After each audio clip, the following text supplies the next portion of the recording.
Okay, sorry about the delay, it was just a technical thing. Okay, so welcome to the afternoon session, the first round. We'll be discussing spirituality and economics with Kayla, Gleb and Petra. So we've already kind of introduced ourselves, so we don't really need to do that. But maybe you could talk about the ARC and your spiritual experiences, or things that you learned, whether you've had experiences before doing meditation. Yeah, maybe you could give a little spiritual CV so people get an idea of your background and whether a lot of the processes were new for you, and what you enjoyed, what you didn't enjoy, things like that. Thank you, Grace. As for my connection with spirituality, actually, it's not that I had none before the arc. Nevertheless, I, of course, was to somehow insert this spiritual aspect into my questionnaires and into my research. Probably, if you filled in already these questionnaires, you notice that in some of the questions, open-ended questions, there is this word spiritual connection with the animal on different levels, be it an animal, for your personal animal that you associate yourself with, or the animal that your country is universally associated with. And it is very interesting because we had to be very precise about the wording on the one hand, nevertheless remaining within the frame of the scholarship on the other hand. And of course during the ARC really broadened my horizons in terms of spirituality. And I was into yoga before, Hatha yoga namely. Nevertheless, I didn't go that deep, and meditation sessions with Rebecca definitely taught me a lot. And this is probably was the most exciting thing about spirituality during the arc. And I'm coming from maybe a similar space.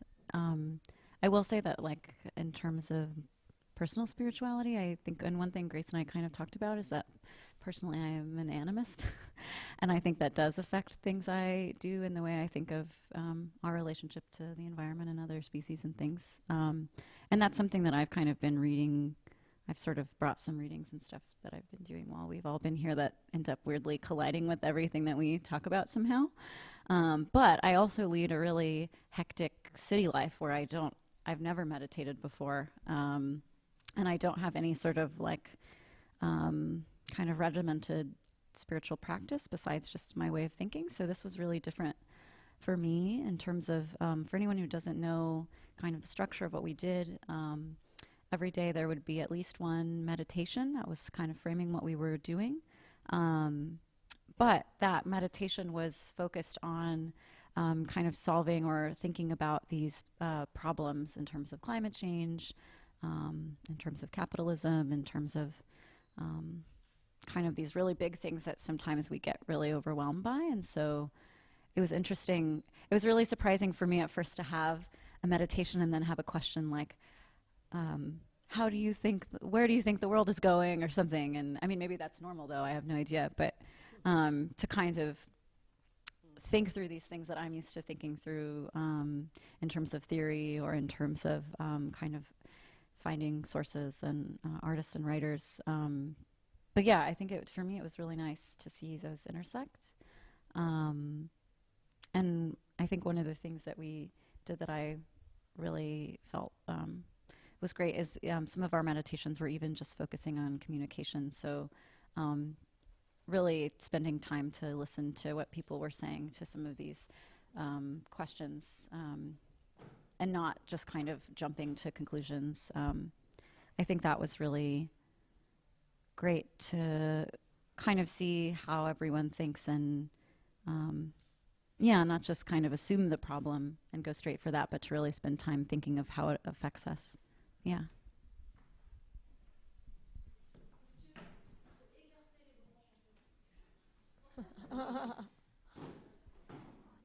Yeah, spirituality and I we have a close relationship. It's actually one of my academic topics.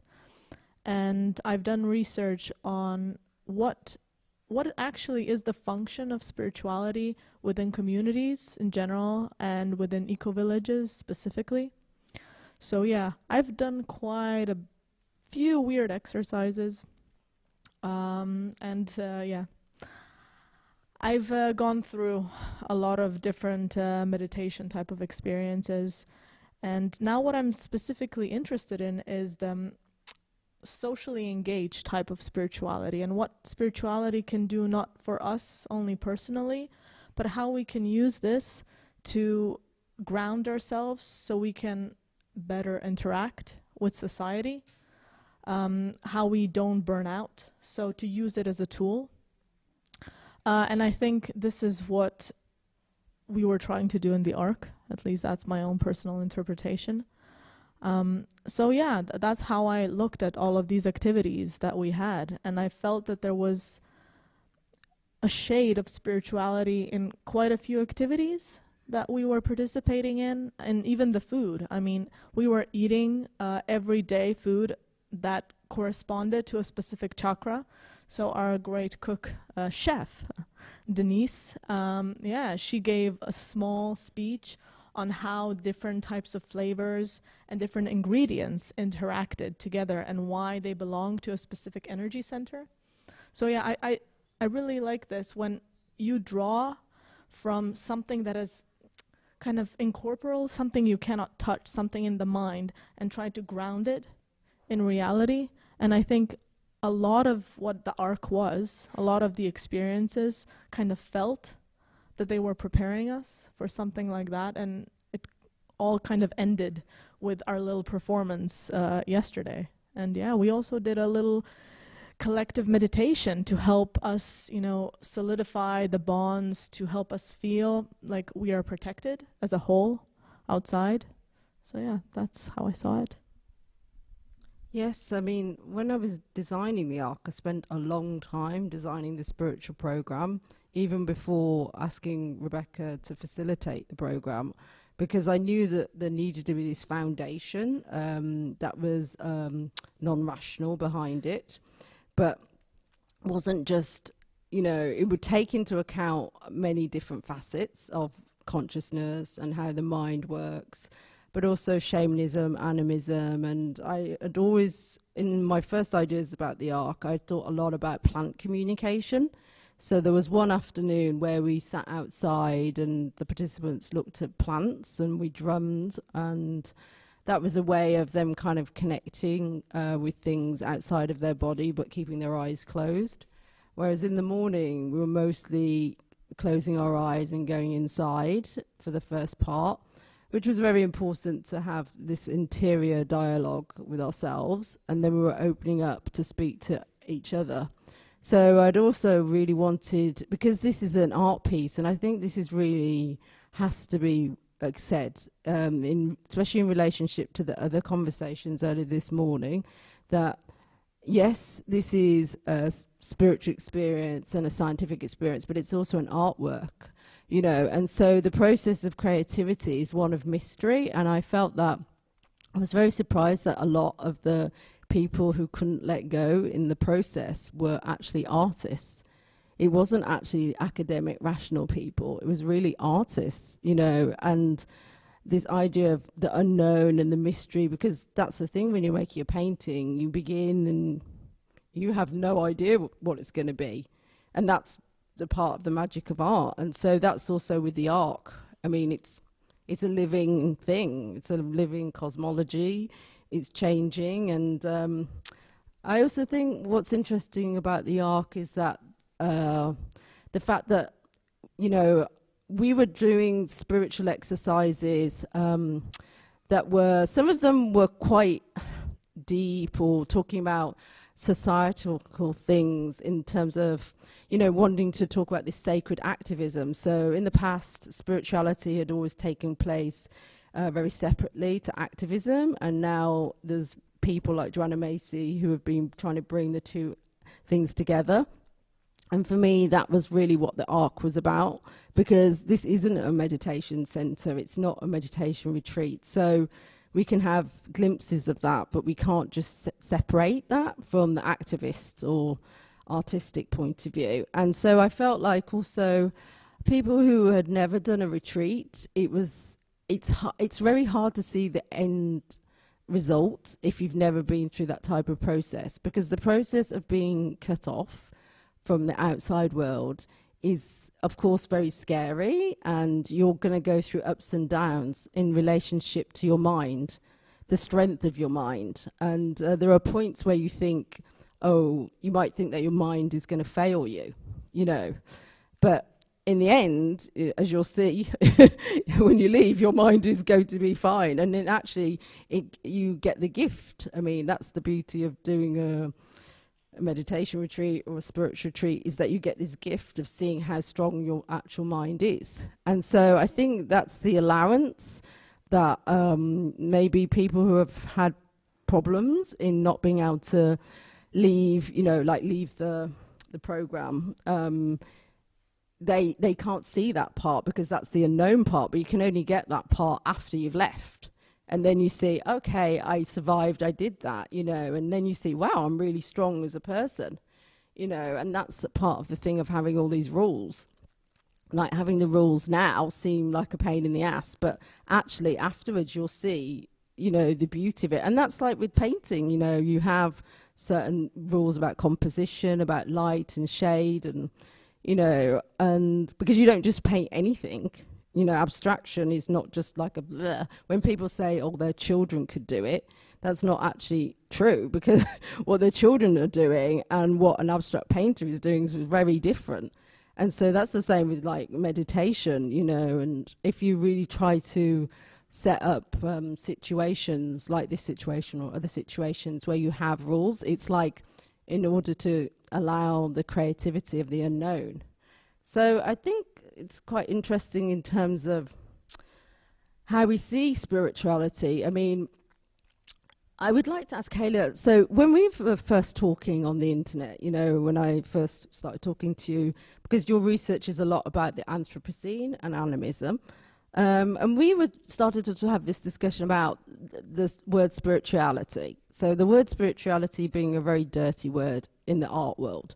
You know, so anything spiritual, anything sacred, oh my God, you're so old-fashioned, you're cliche, you know, there's all these connotations, you know. And so I think it'd be interesting to hear your point of view, because you have self-declared yourself an animist, which is a strong thing to say, especially as from a Western background, like to say that.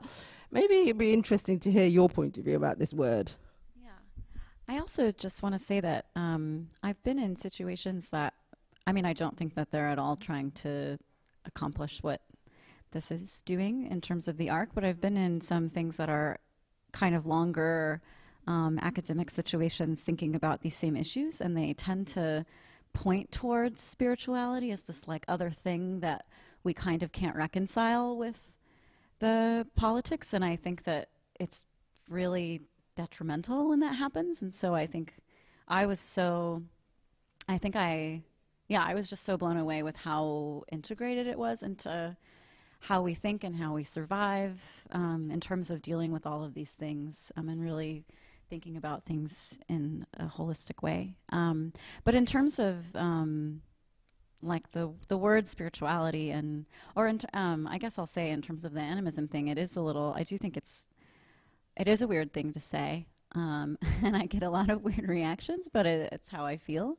But and it's funny because there's this exhibition catalog. If anyone listened to the last one, now they think I'm obsessed with exhibition catalogs, but I am. But there's this catalog out there that's a really amazing catalog in the library, if anyone gets a chance to read it, called Animism. And it was an exhibition that traveled to different countries and looked at the history of animism as something that was really defined in terms of like pointing away from the West as this not animistic culture. And so it's sort of this thing that, you know, it's not necessarily that cultures are defining themselves as animist, but that the sort of Western world is kind of pushing it away, like, oh, we're not that. And the exhibition looks at how really that's not the case. We have all these, you know, if we try to have, I mean, again, this is maybe my opinion, but if we try to have these structures where we don't allow things to be animate, it looks really weird when we start to kind of break down there's this kind of phrase in there like, we took away all the angels' wings or something, and now it doesn't. When we start to really break it down, there's a lot of things that don't make sense. I think in terms of ecology too, when you start to take away agency, and that exhibition is interesting because it really is tackling spirituality in an unexpected way. And I do think that there is either sometimes a fear of involving spirituality in art because you're worried, A, that maybe you're stepping on something that you don't know, or that people are going to not take it seriously, because there's also this fear of vulnerability in art. We were even talking yesterday, I mean, this is a thing I always hate, but there's such a, I mean, I think it's ending, but there was for a long time, all art had to be ironic, and I really hated that. In terms of everyone sort of making these things that they could be distanced from. And spirituality is something that, like, you can't have that in conjunction with. Like, you can't be ironic and spiritual, or you can't be, or I mean, I guess, yeah. It's very difficult. Yeah, you can't be, you know, it's sort of like, it involves a type of vulnerability and openness that I think is really shunned in this sort of larger art world. I think it does happen in smaller spaces. I've never seen it happen as much and as integrated as this, but yeah. Yes, I mean, I agree. I mean, it's basically, yeah, if you can't be vulnerable, you can't really open to these other things. And in the art world, there's so much, protection of through using the surface. Like we even have like a type of painting kind of called super flat, which is all about the surface. So there's all these ideas within art and materiality that we don't really want to play with these opening up spaces and things. But I also think what you were saying about the fear of vulnerability also has to do with, because maybe some of you know, maybe some of you don't know, I have been doing these shamanic performances in museums for the last few years, and so I've been invited, and then I go there and I write a site-specific performance under different themes, and I invite audiences to come in who don't normally, quite rational audiences to come into the museum and to go on a shamanic journey, and they go on a shamanic journey, and I give them instructions and preparation beforehand. And for me, when I first started doing that, I was really surprised that, in terms of the results, in terms of seeing how people really, once they got over the bit that they didn't feel or look stupid doing this kind of thing, because you have to get over that bit first, right? And I feel in the ARC we've really tried to make the space intimate and like safe, so people could get over the whole point of looking stupid in front of other people. And so if you can get over that bit, then you're able to access these other things, So I felt that was quite a success in the ARC, that people were able to play these games or do these exercises like eye gazing or, opening up exercises. Yeah, I was really proud of everyone and, how well they jumped in. And yeah, I think that really went well. Continuing this talk about irony in the art, I believe, I might be wrong, of course, and correct me if I am, that this has to do with self-protection of an artist, because if you are being ironic, then you're sort of laughing at yourself on the one hand, and if the others join you in this laugh, then you have this kind of connection between you and the audience, and this is a protection from not critique, but criticism, I believe, because these words have some different connotations, even though they share the same root. But getting back to spirituality, I would like to say that it is important not only in terms of an individual's perception as an artist, as a scientist, as a scholar, but also for perception of us, perception of us as a probably collective, in terms of collective thinking, because I would refer to experience and an example that I was referring to in my talk, spiritual vision of just one image within one country and within another country or outside this country might influence the perception of the country on the whole. I'm speaking about Chinese dragon, actually, because in European cultures it has one connotation. It can be an aggressive, fire-breathing, four-legged creature, and if we take Welsh dragon, for example, it is the case. And in Chinese culture, it is something different. It is not associated with fire, it is associated with water, and it's more of a symbol of power and luck. And curiously enough, it can influence decision-making process, because when making a decision about a symbol of the 2008 Chinese Olympics, they were trying to come up with a decision. Dragon was one of the options in the first place. Nevertheless, because of these differences and this gap in the connotations, they decided not to use dragon as a symbol. Sorry if I diverted a little bit. No, I think that's interesting. I just, or Karen, and so, no, I also, something I would like to ask Petra now is in terms, because you've lived in many communities and so have I, and so in terms of this idea of having a spiritual leader and how the spiritual leader, the guru, whether it's a cult or not a cult, that's not really the issue, how it usually revolves around a man, you know, and so I found that it's quite interesting to be a woman and to try to tell people what to do during this week, you know, and how I found actually quite a sexist reaction, and how actually I think if I had been a man telling people what to do, there would be different reactions. And that makes sense because we are conditioned in a way. But I'd like to see your point of view on that in terms of not just the art, but in terms of living in other spiritual communities where the leaders are generally men, you know, in most religions, whether it's Buddhist or the Hare Krishnas or, you know, New Age communities, there's always usually the founder, the philosopher is a man, you know, and how that compares maybe to Findhorn, which was, it was a couple, a man and a woman, and how, and whether you think in terms of when giving instruction, you know, how that plays a part in terms of gender bias and in terms of, you know, because there's always the protection of that you're the bitch, you know, if you tell people what to do or you're nagging and stuff like that, you know. So I think it's quite interesting. Thank you. Yeah, I think I'd like to tie back first to what you and Kayla were saying, you know, how spirituality is kind of, you know, the other in the art. It's not appreciated. And here I think what art is just, it's a reflection of the entire world. Because even in academia, for example, spirituality is a topic you should not touch. And doing research in this topic, I know that it's not even difficult to sell it as an academic product.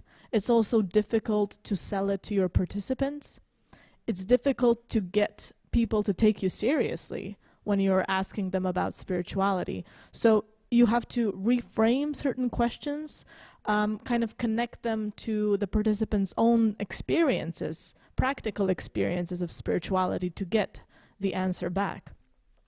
And I think in communities, spirituality is a very, very important dimension that a lot of people forget.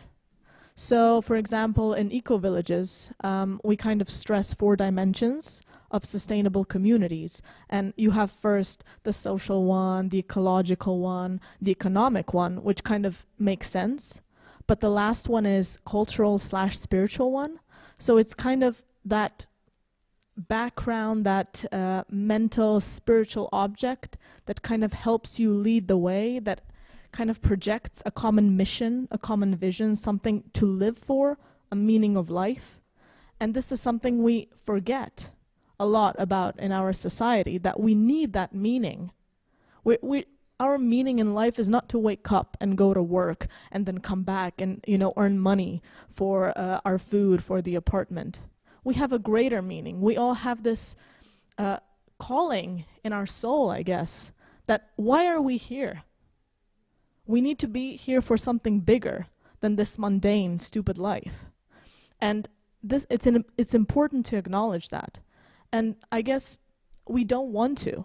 So we currently live in the Anthropocene, so in a society where we are rational, where we are unemotional, where we know how to, solve, we are solution oriented. If a problem arises, we examine it objectively. We structure all of the possible solutions, get all of our biggest minds together, and we tackle this thing. We're proactive. So, and all of these qualities are kind of associated with the masculine. So the man is, with the yin and the yang, and you have that male quality that we all possess. In all of us, it's there. Men and women is the active one. So, and this is kind of what we've identified with, especially in the Western societies. So when a woman in a spiritual context, so you have a double no-no here. So you have a spiritual leader and a woman, and she's leading. It creates this weird cognitive dissonance.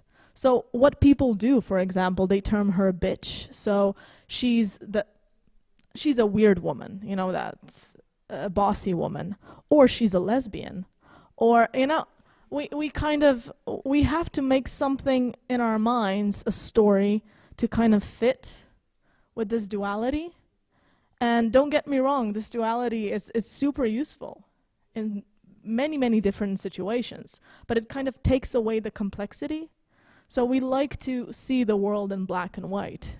And yeah, this is where women, well, personally speaking, and I'm sure Grace has experienced something similar, we face these issues all the time. Would you like to add something?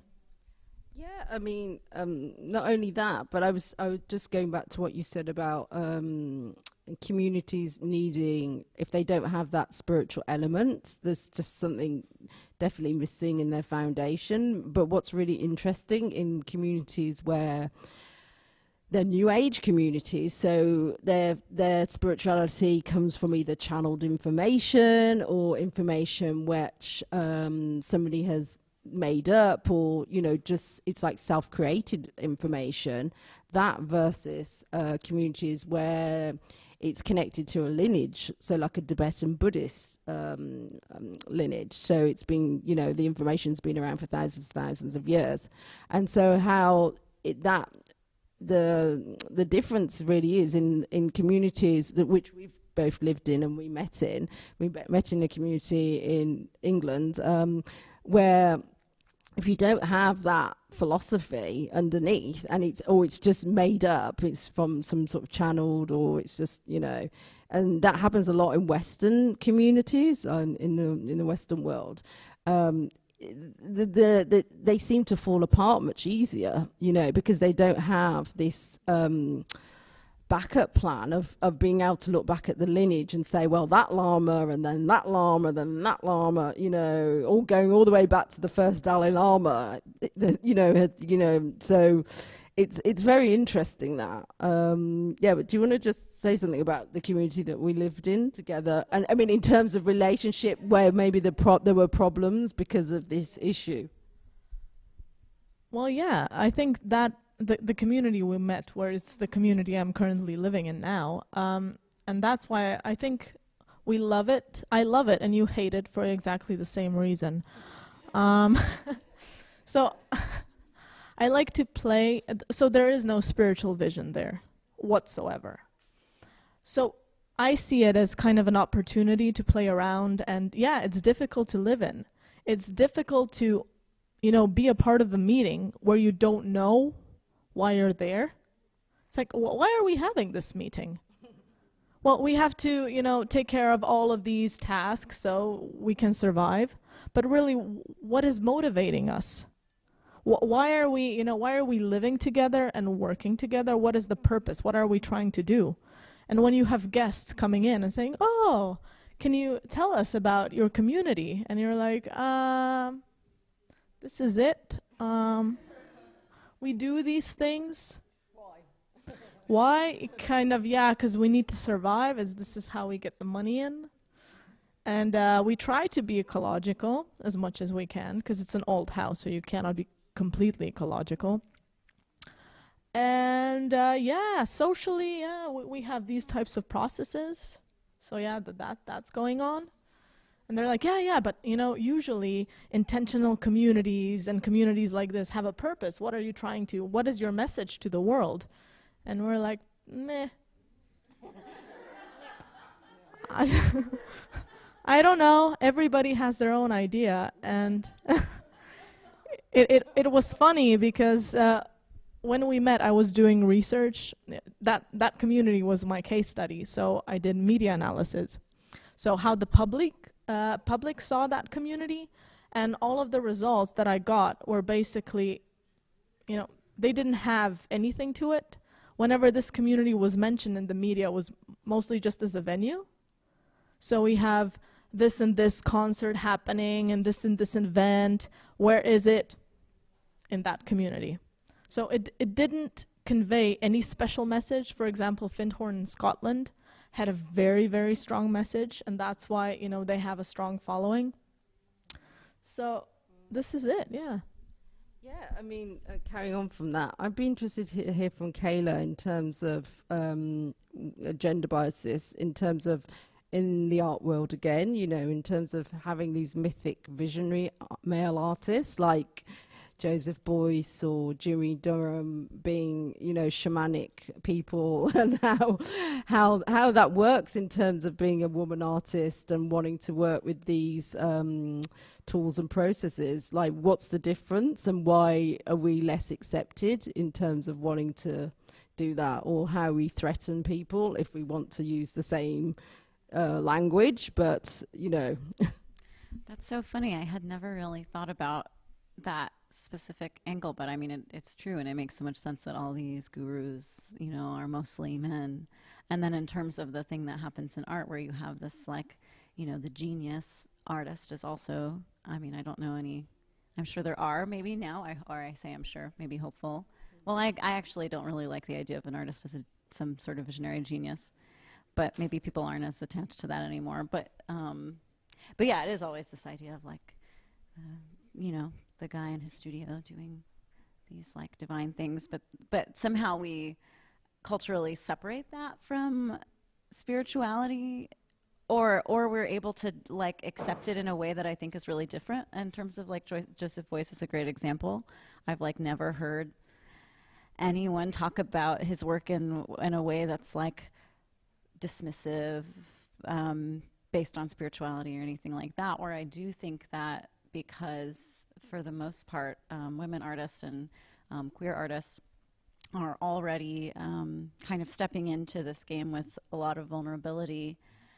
Their work either gets pigeonholed really easily. There's a lot of people, I'm based in Chicago, and there's a lot of artists who are working on queerness and spiritual practice. And I mean, and also in a survival mode of, like, you have to deal with, if you're having to deal with so much stuff that the world is throwing at you, you need to be able to, like, be strong in your purpose and your meaning and all that stuff. And I do think there is this, for them, this danger of them becoming a commodity, being, you know, kind of being used as this, like, token thing, or kind of like, oh, they're only appreciated in this one specific context. And that worries me a lot in terms of, like, there are artists making these amazing experiences and installations and performances.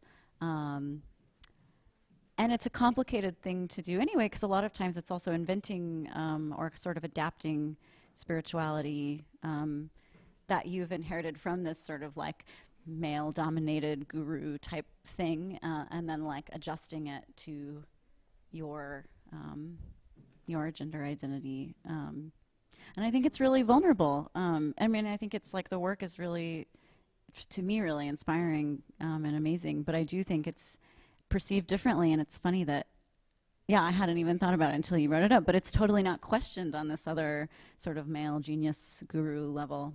Yeah. And talking to the only man on the panel, no. Sorry, Gleb. No, I mean, in terms of our discussion, you know, the topic of the conversation was going to be about spirituality and economics, and obviously you're trained as an economist, and I think that's very interesting to have your point of view and to see how the schism between spirituality and economics can be resolved, and whether, you know, you think our current monetary system could ever be used or be used for good, or a new way of understanding value needs to be introduced, you know, like sacred economics, gift society, how that could work and how it relates to what we've been doing here. Well, actually, I'm not technically an economist by training. Nevertheless, of course, one of the directions of my research has to do with BRICS economists, for example, and it was thanks to one of my papers on BRICS that you found on academia that we actually communicated, and I finally came to be here, thankfully. And talking about BRICS countries, I could somehow connect it to research that Dr. McLaren was conducting, and she will definitely present her point of view on how these implications work in India, basically, where all of these things that we've been talking about, gender, be it feminism theory, or, for example, economics, as well as spirituality, how they are all intertwined in terms of organizing an effective community, from a sustainable community from all points of view. And as for the monetary system, I think that, of course, it's evolving, and as we see in terms of BRICS, there is a new development bank, which doesn't necessarily mean that tomorrow dollar will be, you know, got rid of as a currency that all countries use between themselves in terms of trade. Nevertheless, we see these small steps in terms of changing of the economic environment worldwide, and this does not, like I said, mean that it will be changed in one day. Nevertheless, the process is very slow and very complicated on the other hand, and basically that's pretty much where I'm at on this. Okay, maybe we can open to the audience if there's any questions.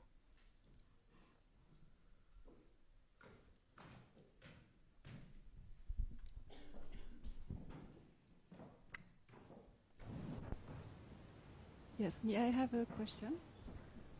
I would like to talk at the artistic institution, because we talk about art, we talk about scientist research, spirituality, but it would be interesting to know also how this project is linked to an artistic institution, because this place is not neutral. I'm in the Laboratories d'Aubervilliers. The community live there during 1 week. And it's also part of a bigger program we developed during the year about the ESP, extrasensory perception. And during this program, we invited lots of people talking about different topics that for us are relevant on this question. We did a lot of different kind of event, workshop, reading group, and whatever. And it's our desire to welcome your project, Grace, was also to be part of the reflection of this program. So I would be interested to hear you regarding, you know, this relationship with the artistic institution. How this project is involved with the artistic institution? Why is it in an artistic institution and not in another place? And why an artistic institution made this kind of project possible and not in another place? And what does it open? Well, I mean, we will be having a panel called Community and Culture after, but I'll briefly say that, I mean, the reason why I was so happy to be able to do this kind of project here is because it is a laboratory. So you basically said to me, we don't really do exhibitions here. You know, when I first started coming here, and you were like, we don't really do exhibitions. And so that was really interesting. The first thing an art institution says, you don't have to make any objects. You know, so then you start to think, well, I could do anything. And I remember showing you, you and Mathilde, different projects that I was working on, you know, and I said, oh, I'm working on this film, I'm doing this, I'm doing this, I'm doing this. And then I talked about the arc, and you were like so excited, and it was like, out of all the ones I didn't think you would go for that, because it's such a complicated project to do, you know, in terms of the infrastructure, in terms of trying to get funding, in terms of trying to get the participants, you know, and trying to explain to arts funding that there isn't a particular result and there isn't going to be necessary objects. I mean, there may be objects, but there might not be objects, you know, and so, but I was really happy that you were so excited about, oh, we like that challenge. And so for me, what I like about institutions that are able to be open to that is that they can facilitate this type of challenge. And for me, I guess the reason why I guess I design the art the way it is, and I like the arc in the way it is because it's a holistic project, you know, and it really reflects the way that I've always lived my life, you know. I've always been, you know, living and working and being with different types of people and you know, managing these different types of information and different processes. You know, it's not like I just became spiritual two weeks ago or 2 years ago. You know, I was doing spiritual things when I was a kid, you know, and then I formally started training 15 years ago. So, and I'd always had to keep it very separate than my art training. You know, I studied textiles, so that was my first study. So it was all, I was never in fine art, you know, officially. So that kind of helped. But then when I started doing more fine art or being in, let's say, more visual arts arena, it felt really restrictive in some ways. Even though it's open, it's restrictive. So then there was a question of, especially when I was like very young meditating, you know, I learned to meditate when I was 22, 23 in India. And then I'd gone back to college in Amsterdam or something. And I told people about meditation, you know. And at that time, meditation was not cool.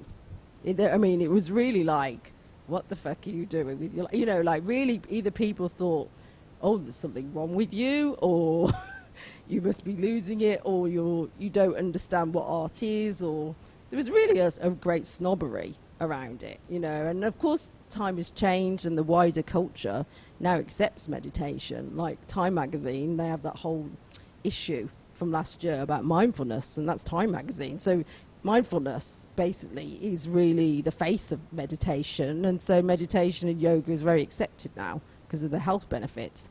So that's kind of helped me in a way, because then I can say to people who are really rational people in art institutions, yeah, but Time magazine, you know, to kind of explain it's not just some weird thing, you know, that I'm trying to do, you know. But what's also interesting is, again, about the sexism is like and also some sort of kind of reverse racism that I've experienced as well, in which might sound bizarre, but in terms of the way of, you know, because of the way Western cultures colonized other cultures, you know, for obviously centuries and slavery and da-da-da.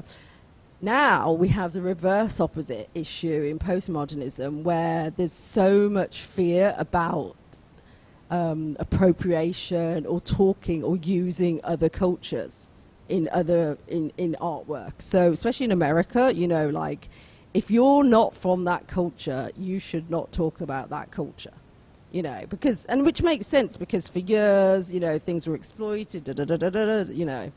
But fast forward to now, I have, which I think is funny, I have like white curators or people who have never done anything spiritual and only really starting now to get interested in shamanism, telling me, well, you can't really talk about that culture because you're not from that culture.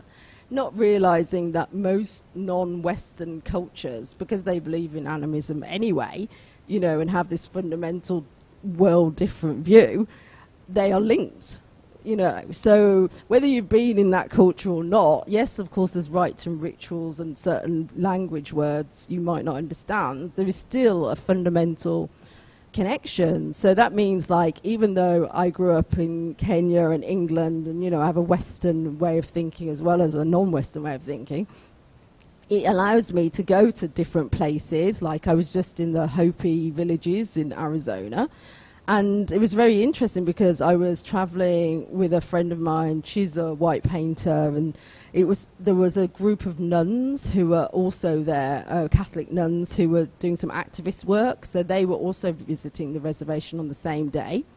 And I mean, even though they had a good tour and stuff, it was very interesting because the Hopi people, you know, and I mean, maybe this is just an exception, but I really don't think it's because this happens to me all the time when I go to different cultures. Because I'm black, we really connect. So he showed me things that he didn't show anyone else.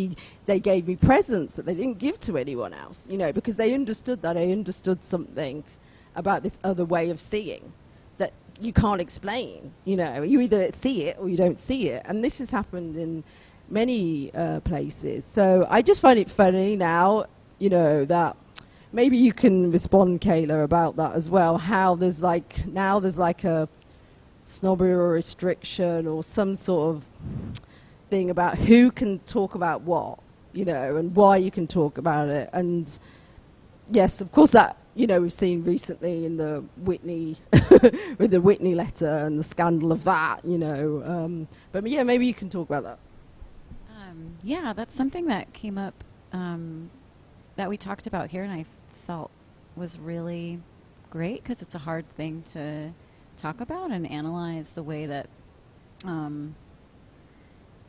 don't know, it's sort of like, maybe it's these kind of rules of, these like inherent rules in everyone's different art world or academic world or whatever, you know, all the worlds that we navigate. But yeah, I was definitely thinking about how there are, being here started to make me realize, and I mean, and it's always something I feel like,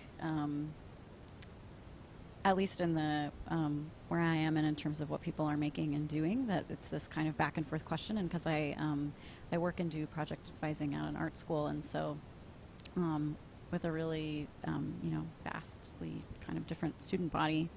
And there is this kind of like both hyper-protectiveness sometimes of thinking like, oh, well, this thing is mine, like in terms of this culture, this practice. And it kind of can go both ways. So sometimes there's this protectiveness because of all of the trauma that there has been in terms of sort of not understanding or condemning, and then it's sort of like you want to hold on to something. But then there is this weird thing that happens where it's like, oh, you can't talk about that. When really we should maybe be looking at the fact that kind of shuts down these relationships between all of these cultures and practices. And it prevents there from being a dialogue that's about, to me, the similarities between things. When you just focus on, telling someone whether or not they can use something.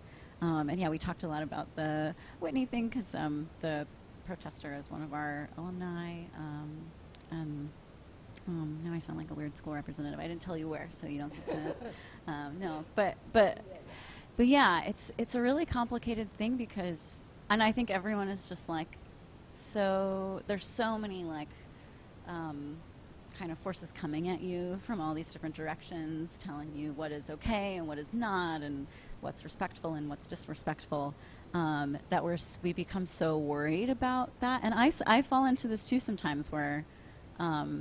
You know, I'm so used to being in a situation where everyone is like, oh, well, they didn't know that community well enough, or they didn't do that. And so, but here I found it really great to challenge those things and to kind of look at how everyone else, you know, all the different ways everyone else kind of experiences those same things and question it, which is really great. I feel like the way that you organized this, we really picked and kind of dug into these things. I mean, for me as like an artist and an art critic, like these things that happen in the art world that we don't we just kind of follow and we start to defend, and we don't really think about why they're that way. And I think it's really way more ambiguous than that, because there are times that something is like appropriated in a really disrespectful way, but there are times where it's like used, you know, with permission and in this loving way of connection. Yeah, it's a really, I think it's this, personally I think it's a continuation of wanting to kind of put something off as like, Petra has been talking a lot about the other, but sort of this like thing of like, oh, well, we can just classify and tie this into this one specific culture, and then it becomes just that. It's not something that's more universal or more a part of humanity, especially in terms of spirituality. And we were, Petra was talking about when we were kind of talking about cults and why we differentiate something as a cult when really a lot of cults have these things that exist in a lot of our societies. We follow all these rules that we don't think about. We're sort of coerced in different ways into giving money, or and a lot of times it's this idea of religion or spirituality that suddenly you're saying we kind of target as being something bad or something scary. And I think that happens a lot. I think that's sort of why it's like this, to me it seems like this desire to pinhole spirituality and religion into something that is culturally specific, that like kind of, so that you can think, oh, it won't contaminate my culture, or my, you know, I mean, that's just kind of my feeling. It's another way of not accepting these things as worldviews, or not accepting these things as worlds, of just thinking of it as a religion or a spirituality, and not letting it be the holistic thing that it is. Yeah, I want to relate this conversation to Gleb's research, because for me, I'm always much more interested in what we have in common as human beings. And this is why, for me, shamanism, which was the world's first religion, and it was in many different cultures and in all the continents, including Europe, what we have in common. And this practice is called core shamanism. And this is where the difficulties of now of defending identity and, you know, the idea of like, that's my culture, you can't talk, and it works both ways, you know, because, you know, I met a Navajo activist just before I was going to the Hopi land. So just a few weeks before, in Barcelona, I'd met a Navajo activist, funnily enough, in an ecological conference. And she was really like, oh my God, I really hate when other people use our culture. But then I asked her about her, I mean, I don't use Navajo practices, but then I asked her about what she did in the morning, what her spiritual rituals were.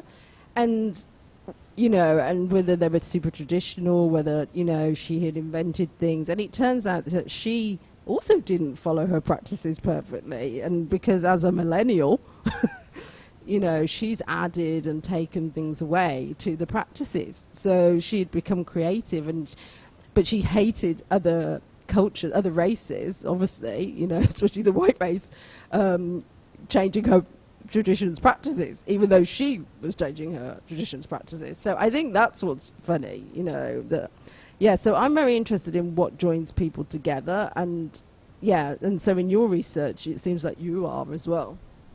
Yeah, it's quite interesting that there is much more common to us than different in terms of, for example, this country images research that I've been conducting, and in certain large countries, large powers, there is this duality that exists between two symbols. One is associated with traditions and something conservative, for example, such as British lion, and we can think about the French rooster too. The other image is usually has to do with something progressive, for example, Marianne or La Liberté here in France. And it's interesting that this duality exists in different states and in different cultures. And talking about the gender aspect, it is interesting to see that female figures, anthropomorphic figures, are quite common to Britannica or Marianne at that, whereas the male symbols are usually zoomorphic ones, British lion, for example, or rooster, you know, with this typical symbols of let's put it masculinity. Let's put it this way, because lion is very different from lioness in terms of mane, for example, or rooster is different from hen. And talking about rounding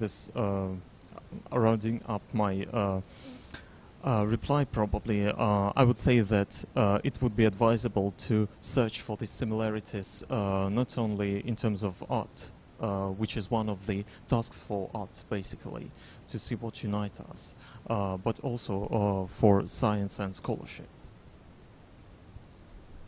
Okay, we're going to have a quick break, 5 minutes, little break, and we'll continue this conversation about community and culture, which will be our last panel. So thank you.